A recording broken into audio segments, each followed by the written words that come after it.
On the 5th of September 1694, at 2 o'clock in the afternoon, a fire broke out in the western part of Warwick. It started in the High Street near the West Gate. Fortunately, the Lord Leicester Hospital and the buildings opposite were untouched by the flames. In 1694, Warwick was a medieval town of narrow streets with timber-framed houses and a population of about 3,000. Many of the houses were thatched. Only a few larger houses were built of stone or brick. Popular belief is that the fire was caused by a spark from a stick as it was carried across a lane to light a neighbor's fire. The fire started behind the Friends Meeting House. Driven by a strong southwesterly wind, the flames leapt from house to house, sweeping down the High Street. Within a few hours, the flames had destroyed the majority of shops and houses in the town, leaving over 250 families homeless. The gentry of the town formed a relief committee, headed by Lord Brooke. They personally donated immediate cash relief, and an appeal was sent out to all towns in the county and to churches throughout England. Sufferers were instructed to send estimates of their losses to the committee. Many of these documents have survived. At that time, currency was very debased, and coins were not all worth their face value. One recipient, Anne Palmer, a widow in Church Street, complained that part of her share was paid in unpassable brass money.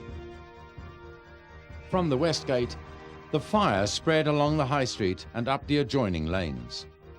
Lord Brooke's committee reported that all endeavours to hinder the fierceness of its progress were in vain. The flames leapt into Jury Street, threatening the East Gate. In a final attempt to create a firebreak, a gang of men were ordered to demolish the end house. The gap that was created remains to this day. But the fire didn't get that far. Further up Jury Street was a large stone house, which stopped the fire's progress. Nicholas Parrish, the gunsmith, had his shop in the High Street. His estimate of losses included £20 worth of wood for gun stocks. This was probably walnut. Some fine examples of his work are on display in this museum. Following the fire, an Act of Parliament appointed a group of gentry as fire commissioners, with considerable planning powers for rebuilding Warwick. They ordered that the three corner houses at the Old Market Cross should be built of equal height, each of 3 stories. The corner of each house boasts a prominent column showing the 3 orders of classical architecture: Corinthian, Ionic, and Doric.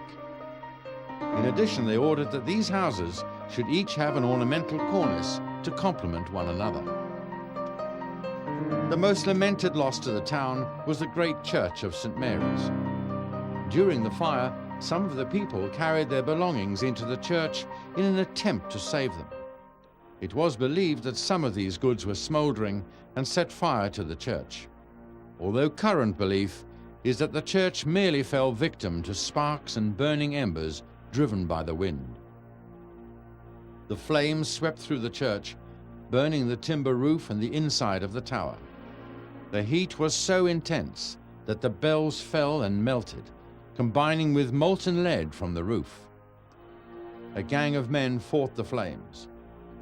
They were unable to save the main body of the church, but it was reported that they stopped the fire at the door of the famous Beauchamp Chapel.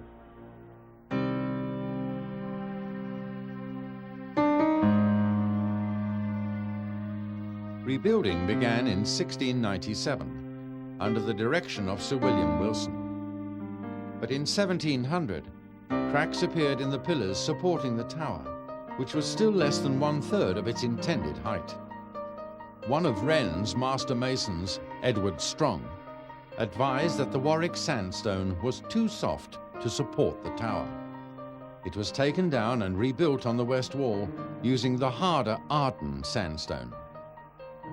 The fire continued beyond the church into Sheep Street, now renamed Northgate Street.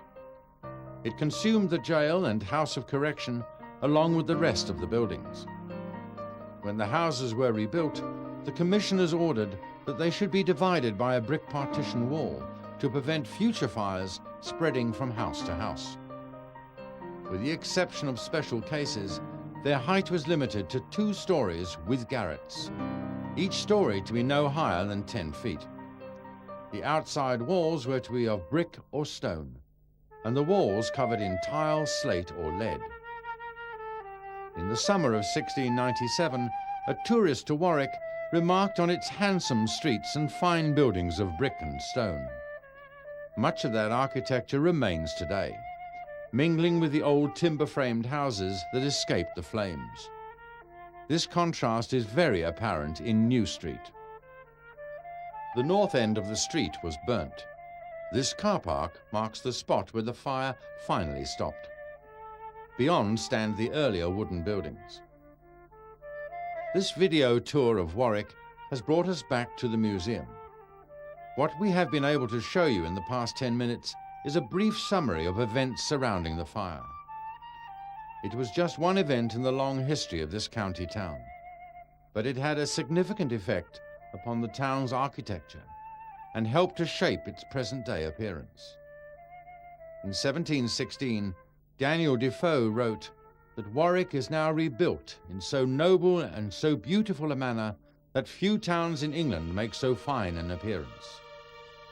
We hope that visitors to Warwick will enjoy exploring for themselves the legacy of the Great Fire.